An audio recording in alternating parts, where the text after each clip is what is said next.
O Senhor esteja convosco. Ele está no meio de nós. Proclamação do Evangelho de Jesus Cristo segundo João. Glória a vós, Senhor. Naquele tempo disse Jesus a seus discípulos: Como meu Pai me amou, assim também eu vos amei.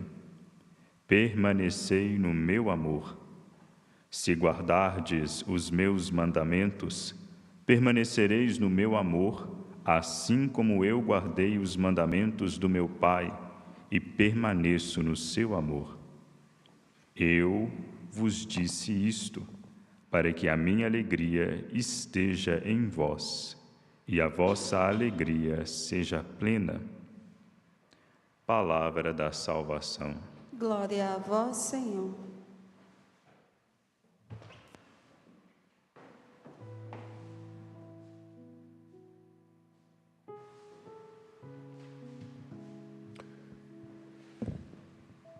Querido diácono Daniel, amado povo de Deus, congregado nesta casa de clemência e bondade, Santuário Basílica de Nossa Senhora da Piedade, hoje celebramos a memória de um santo da Igreja, bispo e doutor, Santo Atanásio. Este homem, quando passou aqui na terra, porque os santos não são extraterrestres, tá, gente? É gente de carne e osso igual a nós. Quando esteve aqui na terra, teve uma missão muito bonita. Primeiro, enquanto batizado, de defender a fé. Coisa que às vezes nós cristãos católicos não fazemos. Mas a gente só defende aquilo que a gente conhece, não é verdade? A maioria dos católicos não conhecem a fé da igreja. Como vão defender aquilo que não conhecem? Podem até conhecer. Eu posso ler um livro e saber citar diversas frases dele, talvez a página, o parágrafo e a linha. Mas se eu não colocar aquilo que eu conheço em prática, vão é o meu conhecimento. Atanásio viveu num período da igreja onde ela era perseguida pelo imperador. Nós sabemos muito bem que até 313 depois de Cristo a igreja era perseguida. Quem se dizia cristão era morto. Assim como os apóstolos foram, assim como muitos homens foram assassinados, mulheres, crianças. Este homem defendeu a fé. Defendeu a fé em Cristo, defendeu a fé da igreja e combateu heresias, mentiras, inverdades, dissimulações da fé. E até hoje tem muito herege espalhado por aí, pessoas que mentem em nome da fé, pessoas que criam a sua religião, criam a sua igreja nos seus moldes, e Cristo fica de escanteio. Defendeu com uma dedicação tremenda a igreja contra o arianismo. Ário e seus seguidores começaram a espalhar que Cristo era um semideus. Questionava-se a divindade de Jesus Cristo. E é por isso que no Concílio de Nicéia, e é fechado também no Concílio de Constantinopla, o credo niceno-constantinopolitano, Nicéia, em 325, Atanásio participou como diácono. Temos agora conosco rezando o diácono Daniel. Atanásio participou do concílio de Nicéia como diácono, auxiliar do seu bispo, que anos depois tornou o seu sucessor. Defendeu a fé que Jesus Cristo foi gerado e não criado. E é isso que nós rezamos no credo. Hoje nós não iremos rezar o credo porque não é solenidade, mas esta é a nossa fé. Jesus Cristo foi gerado. É o Deus Filho gerado no tempo. É isso que nós aprendemos nas aulas de Cristologia. Mas, como sempre tem loucos para falar baboseira por aí, né? No tempo de Atanásio também tinha. E assim combateu ferrenhamente a fé da igreja, dizendo que Cristo não era o semideus, mas que ele era Deus sim, Deus verdadeiro de Deus verdadeiro, gerado, não criado, consubstancial ao Pai. Esta é a nossa fé enquanto igreja. Esta é a nossa fé que nós devemos crer. Obviamente, houve um ato kenótico. O que é isso, padre? Houve um esvaziamento de Deus ao se encarnar. Mas Jesus Cristo era verdadeiro Deus e verdadeiro homem. Ele não deixou de ser Deus porque se encarnou. E este homem defendeu a fé. E assim se torna doutor da igreja, num tempo em que não era fácil ser cristão, num tempo em que acessar a Sagrada Escritura, num tempo em que conhecer a fé não era tão facinho como tem hoje. Ou vocês acham que a Bíblia era encadernada, bonitinha, separada com capítulo e versículo? Vocês acham que tinha o catecismo da Igreja Católica? Vocês acham que, se fosse preciso espalhar a fé, era só mandar uma mensagem para o WhatsApp? Não. Num tempo mais difícil, foi um tempo em que tivemos mais verdadeiros cristãos, que presenciaram homens e mulheres que derramaram sangue por conta de Cristo. Hoje, se for necessário negar a fé para sobreviver, eu tenho certeza que a gente foge o mais rápido possível. Testemunho de um homem que gastou sua vida por Cristo e por sua igreja. Não sejamos então covardes. Defendamos a nossa fé, aprofundemos o nosso conhecimento na fé de Cristo e da igreja. Sejamos pessoas especialistas em apresentar quem é o Cristo. Atanásio foi assim. Não quer dizer que ele era perfeito. Perfeito é só Deus. Mas dentro de todos os seus desafios,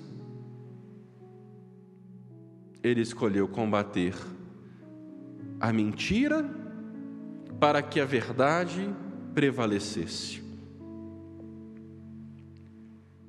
E esta é a pedagogia da igreja. A igreja, em seus momentos de crise, sempre convocou os concílios, a reunião dos bispos, que são os sucessores dos apóstolos, para reafirmar a fé ou apresentar um conteúdo novo da fé, um dogma. O último concílio foi o Vaticano II. convocado por São João 23, em 1962, e encerrado por Paulo VI em 65, onde nós tivemos a oportunidade de trazer a missa para a língua vernácula do povo. A missa antes era de costa. Quantos documentos nós temos graças ao Concílio Vaticano II e até hoje não conseguimos viver esses documentos. Parece uma coisa que aconteceu em 65, nem nascido o padre era, que parece que é distante, velho, arcaico, mas que a igreja ainda bebe dessa fonte do Concílio Vaticano II. E assim, vamos fazendo a experiência da fé. A primeira leitura de hoje é apresentado a decisão do primeiro concílio da igreja. O concílio que foi realizado pelos próprios apóstolos, decidindo sobre o tema da circuncisão, daquilo que ia ser apresentado como necessidade para ser cristão. E a confusão estava pronta, porque é igual ao conselho pastoral de igreja, reunião de família, reunião na empresa. Quando bota gente demais para falar, não sai nada, porque todo mundo quer fazer a própria vontade. Todo mundo. Quando tem gente demais falando, não tem espaço para Deus e para a graça dele agir. É muita gente que gosta de falar. Tem tanta coisa por aí, falando do que é conhecer a fé, de fazer experiência da fé. Vai no tio Google por aí, você vai ver um tanto de herege, você vai ver um tanto de mentira, um tanto de especialista de fé, mas que não sabe bolufas alguma. E é assim na vida da igreja. E ela vai caminhando através dos concílios. E assim o primeiro Papa toma a palavra e coloca a ordem na casa. Essa é a função do Papa: ser pontífice, ligar e não desunir. Vocês acham que o Papa Francisco está lá em Roma para dividir a igreja? Muita gente fica falando mal do Papa. Muita gente derruba a fala do Papa e mal interpreta os cortes que fazem por aí. Mas vocês já pararam para pensar que o Papa é um idoso com mais de 80 anos? Que carrega sobre as suas costas um peso de conduzir a igreja de Cristo?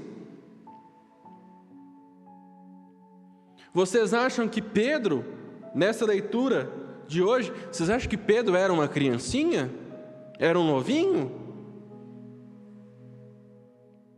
Ele era alguém que era respeitado por ser um ancião. Por isso que escutaram ele e ficaram num grande silêncio.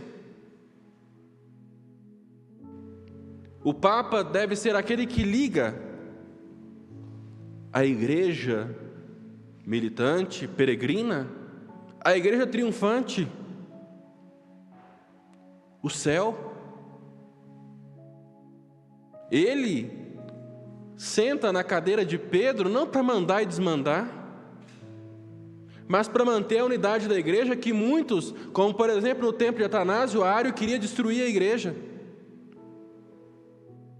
E muitos de nós católicos destruímos a igreja com as nossas palavras, com os nossos interesses, com os nossos pensamentos.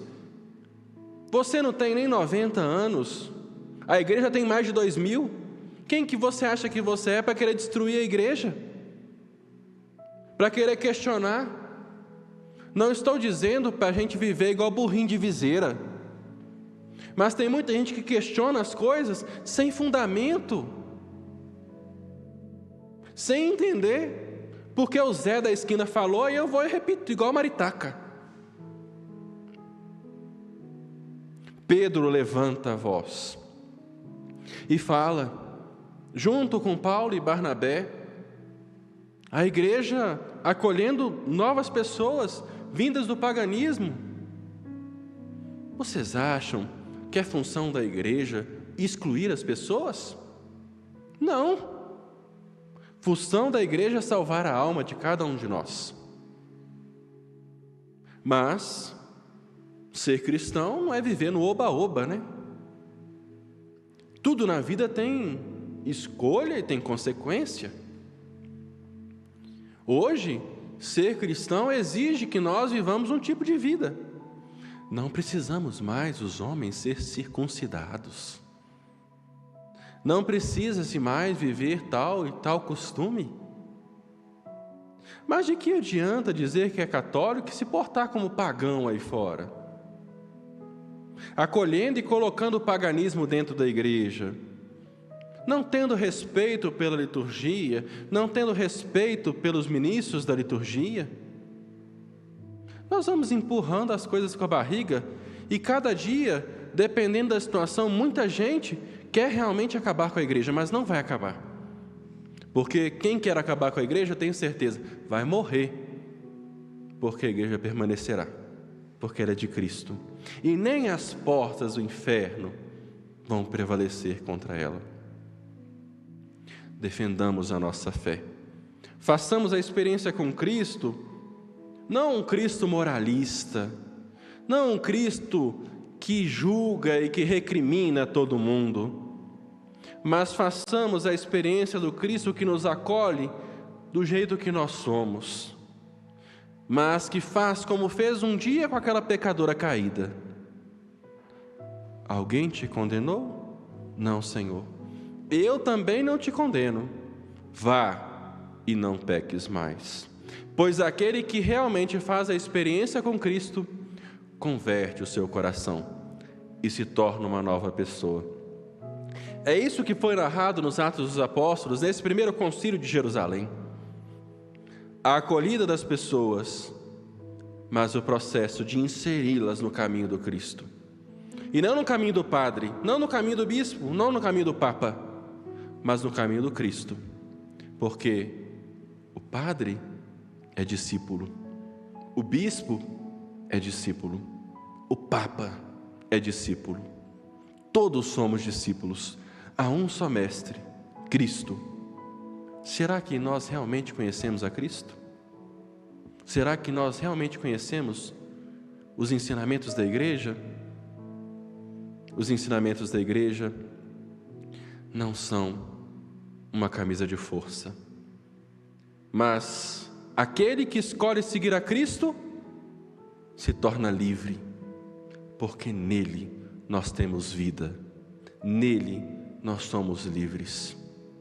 Abremos o nosso coração, vamos abrir o nosso coração para aquele que é verdade e que é vida.